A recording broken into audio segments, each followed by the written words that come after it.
Visions of William Branham. Objections overruled.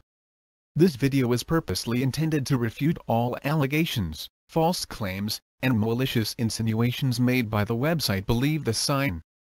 Africa Vision. In 1952, William Branham related a vision that he had. He referred to this vision many times over the years, patiently waiting for its fulfillment.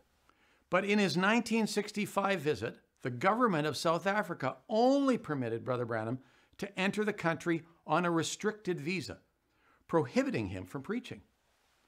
So he believed that the vision was yet to be fulfilled. Brother Branham never mentioned his vision of the service with 300,000 people again, and presumably was still looking for its fulfillment when he passed away. What we can't understand is how a vision that was predicted to happen as "Thus saith the Lord" did not come to pass. The narrator here is acting like a sleek and savvy salesman. A shrewd salesman would always tell his prospect that the product he is currently using is defective, therefore needed to be replaced to a better one. And then he goes on to tell his prospect why his product should be the better choice. But in many cases, a shrewd salesman is always dishonest. Because the product he spoke against is not really defective, in fact it is effective.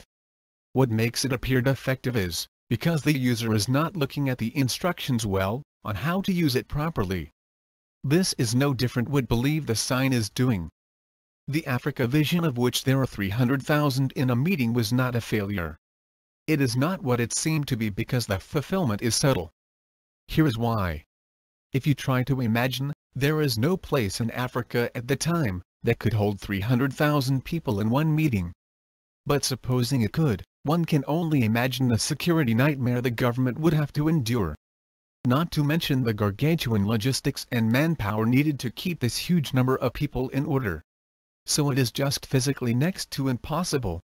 No government in Africa would allow that kind of meeting, because they know well enough they cannot assure order and safety of the people.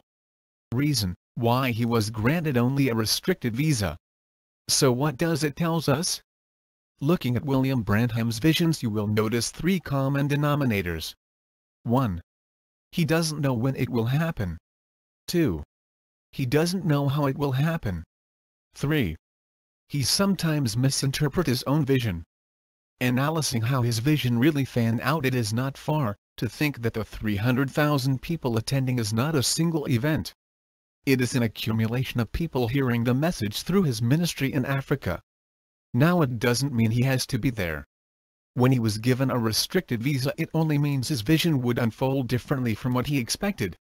Believe the Sign could never understand his visions, because they have poor eyesight.